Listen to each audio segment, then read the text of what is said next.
민수기 59번째 시간입니다. 오늘 말씀은 민수기 33장 1절부터 49절 말씀입니다. 1절과 2절을 합독하고 민수기 33장 1절부터 49절 말씀까지를 보도록 하겠습니다. 그러면 1절, 2절, 2절 말씀을 한 목소리로 합독하도록 하겠습니다. 모세와 아론의 인도로 대우를 갖추어 애굽을 떠난 이스라엘 자손들의 노정은 이러하니라. 모세가 여호와의 명령대로 그 노정을 따라 그들의 행진한 것을 기록하였으니 그들이 행진한 대로의 노정은 이러하니라. 아멘. 자, 출애굽 이후 광야 생활은 역사적으로 볼 때 한 BC 1446년 1월 14일부터 1405년 1월 11일 정도로 대략 한 40년간 걸렸다라고 보시면 됩니다. 이스라엘 백성들은 이 40년 광야 생활 중에서 여러 숱한 곳에 기착을 했습니다. 그러니까 뭐 이렇게 잠시 멈추어서 기다리고 하나님이 가라면 가고 서라면 서는 그곳에서 이제 있었습니다. 뭐 하루를 있을 수도 있겠고 일주일을 있을 수도 있겠고 한 달을 있을 수도 있겠고 1년을 있을 수도 있었겠죠. 그러니까 이스라엘 그 구름 기둥이나 불 기둥이 내려앉으면 그냥 가만히 있는 겁니다. 오를 때까지 있었으니까요. 출애굽 시대의 초기에 해당되는 저기 뭡니까 그런데 저기 이제 일단 나중에요. 이스라엘 백성들은 이 40년 광야 생활 중에서 여러 곳에 있었지만 단 두 곳이 아주 이렇게 중심이 되는 데입니다. 그것이 바로 시내산이고 또 한 곳이 바로 가나안 입성하기 전에 머물렀던 모압 평지라고 보시면 됩니다. 이 먼저 시내산은 이스라엘이 출애굽 직후인 BC 1446년 3월에서 그 다음 해인 45년 2월까지 대략 11개월 정도 머물렀던 곳인데요. 출애굽 시대의 초기에 해당하는 이 시내산 이 기착 시기 중에서 중요한 일들이 많이 있었습니다. 하나님의 백성으로서의 언약도 체결하고요. 또 하나님의 임재의 상징인 성막도 이렇게 건립하게 되었고요. 레위기에 나오는 각종 율법에 대해서도 받게 되고 민수기에 나오는 제1차 군대 개수에 대한 부분도 여기서 하게 됩니다. 그래서 시내산에서 이 모든 것들을 다 하게 됩니다. 그리고 이제 이 출애굽 그 직후 급박했던 그 상황에서 좀 숨을 돌리고 노예 생활하던 애굽 생활에서 빠져나와 가지고 노예의 신분에서 하나님 백성의 신분으로 변화됐던 곳이 바로 이 시내산이라고 보시면 됩니다. 그리고 이제 거의 마지막 기착점이었던 모압 평지는 이스라엘이 가데스 바니아에서 있었던 반역 사건 때문에 38년 동안을 이 광야 방랑 생활을 했지 않습니까? 그것을 모두 다 끝낸 후에 요단강을 건너기 전에 머물렀던 마지막 기착지라고 보시면 됩니다.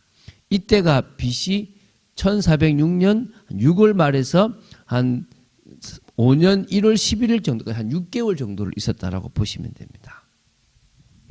자, 그래서 이 과정을 쭉 이렇게 요약을 쭉 하거든요. 뭐 굳이 우리가 상상해 볼 필요는 없고요. 여기에 특징적인 것만 좀 보면 좋을 것 같습니다. 모세가 이 전체 진행 경과를 민수기에게 이 민수기에 회고를 했거든요. 요약된 내용은 그들을 인도하신 하나님의 영광을 드러내기 위해서 기록했고요. 다음 세대를 격려하고 또 이렇게 하나님이 역사하셨으니까 믿음을 가지고 가나안 땅에 들어가서 또 살아라라는 부분을 하기 위해서 보존했다고 보시면 됩니다. 그래서 2절에 보면 모세가 여호와의 명령대로 그 노정을 따라 그들이 행진한 것을 기록하였다라고 나옵니다. 지루한 여행일 수 있습니다. 왜냐하면 38년을 돌렸으니까 거기에 1세대를 다 묻기까지 돌아다녔단 말입니다. 하나님은 이 모세에게 이 일지를 써서 그들의 노정에서 일어나는 모든 주목할 만한 일들을 그 속에 집어넣도록 명한 겁니다. 그래서 여기서 이제 많은 이렇게 민족적인 것도 가지게 하고 또 뭡니까? 교훈도 되게끔 했다는 것입니다. 마치 교회가 연역이 있지 않습니까? 이제 저희 교회가 이제 연역을 만들려고 그래요. 2015년 10월부터 시작해서 지금까지 우리가 걸어왔던 연역들을 좀 할 겁니다. 그 연역을 보면 하나님이 하셨던 역사도 있고 또 참 안타까웠던 일도 있을 수 있거든요. 그래, 그런 상황들을 보면서 우리가 어떻게 걸어가야 될 것인가를 봐야 되지 않겠나 생각이 듭니다. 자, 그래서 애굽을 떠난 것에 대해서 몇 가지 이렇게 특징적인 것들을 기록하고 있는데요. 그러니까 잊지 말라라고 이렇게 기록한 것 같아요. 첫 번째, 대오를 갖추어 애굽을 떠났습니다. 다시 말하면요, 이렇게 오와 열을 맞췄다, 이런 의미가 있다는 거죠. 이렇게 쫙 맞춰서 나왔다라는 의미가 좀 있고요. 그리고 그러면 이미 이 애굽에 있을 때부터 그들은 지도자, 감독자 이런 여러 가지 지휘관들을 세워서 모세와 아론이 이런 것들을 다 장로들이나 이렇게 다 해서 이렇게 진행해 와서 지파별로 움직였다, 이 말이 있죠, 그죠? 그래서 이미 애굽에 있을 때부터 이스라엘은 거의 나라의 개념을 가지고 있었다라고 보시면 됩니다. 그리고 3절에 보면 이스라엘 자손이 애굽 모든 사람의 목전에서 큰 권능을 행하고 나왔다는 것입니다. 이 하나님이 하신 거죠. 또 애굽 사람들이 그들의 장자를 매장하고 있거나 적어도 매장할 준비를 하고 있는 그때에 모든 이스라엘 백성, 애굽인들이 다 장자의 죽음, 바로 왕부터 다 죽어서 지금 그 상황이 나왔다는 거예요. 이게 지금 4절에 나오거든요. 한마디로 말하면요, 재앙을 통해서 항복했다, 이 말이겠죠. 그리고 이제 뭡니까? 그 애굽의 왕의 신들까지도 벌을 주었다라고 기록되어 있습니다. 자, 그래서 가나안을 향하는 이 노정에 관해서도 조금 기록해 놨는데요. 몇 가지 특징만 보고 마치도록 하겠는데요. 계속 이동을 했습니다. 잠시 한 장소에 진을 치고 있다가 또 다른 장소로 떠나고 또 이동하고, 하나님은 계속 어떻게 뭡니까?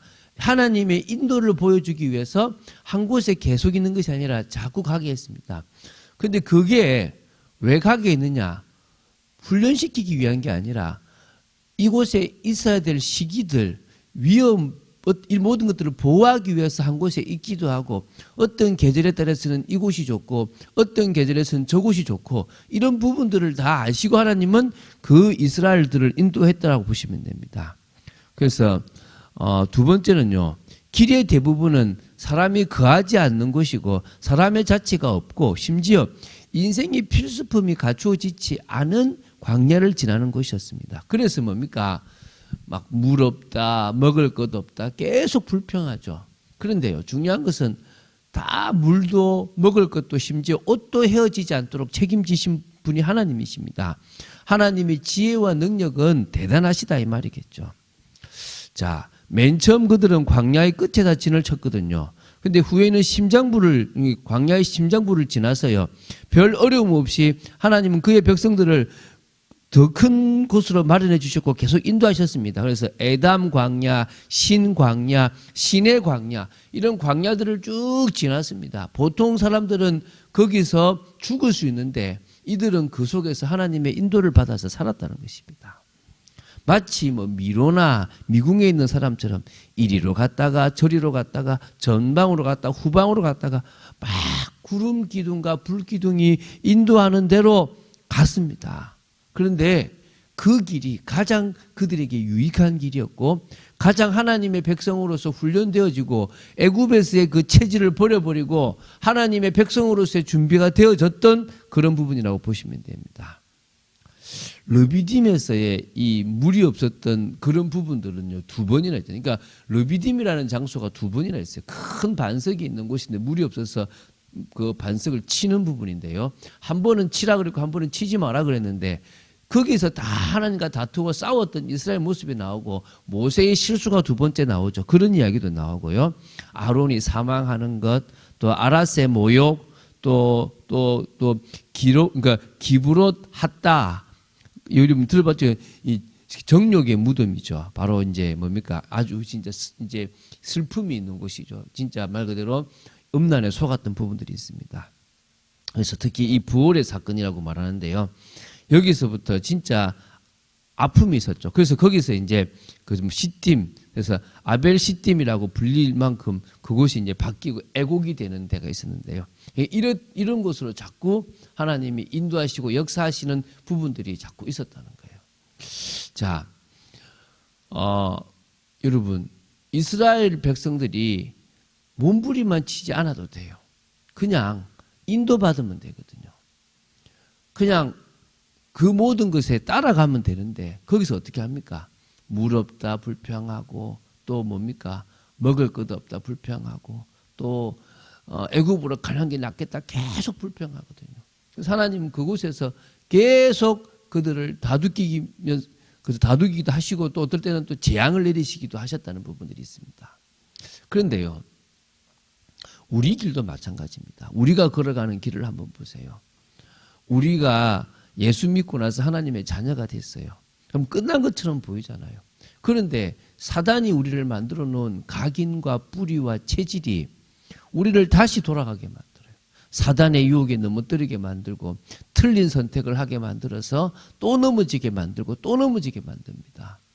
자꾸 우리도 모르게 이익 중심으로 선택을 하고 자꾸 우리도 모르게 나를 드러내는 선택을 하게 돼 있고 자꾸 우리도 모르게 나를 보호하는 측면에서 선택을 하고 불신앙 선택을 하게 되는 거예요. 가만히 보면 하나님이 우리를 다 책임지고 있기 때문에 오히려 하나님이 원하시는 선택을 하고 하나님의 나라와 의를 위한 선택을 해야 되는데 그러지 못한 인생들이 많았다는 것입니다. 그런 부분을 우리가 볼 수 있으면 감사하죠.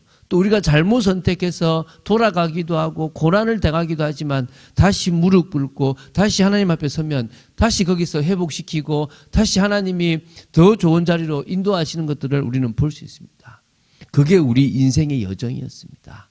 이 이스라엘 백성들의 여정을 보면서 우리의 여정을 볼 수 있어야 될 줄로 믿습니다. 그리고 우리가 이번 주 강단의 말씀처럼 눈에 보이지 않는 교회를 세워나가는 일에 집중해야 될 줄로 믿습니다.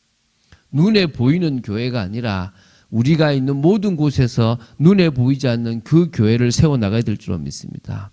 저는요, 교회당은 성도들이 편하게 모이는 공간이고 후대와 선교를 위해서 다양한 역할을 감당하고 또 더 나아가서 교회의 비전을 성취할 수 있는 곳이라고 생각됩니다. 그 건물 속에서 성도들을 말씀으로 확립하는 일을 저희들이 해야 될 것이고요. 또 은혜 받은 성도들이 도움이 필요한 곳으로 가서 도움이 필요한 사람들을 도와줘야 될 것이고요. 그 현장에 신앙 공동체를 세워나가서 하나님 나라를 이루어야 될 것이며 아무리 물질적인 복을 받다 하더라도 변질되지 않는 것이 그 무엇보다도 중요하다고 믿습니다. 그런 축복을 누려나가는 저희들 되기를 주 예수 그리스도 이름으로 축원드립니다.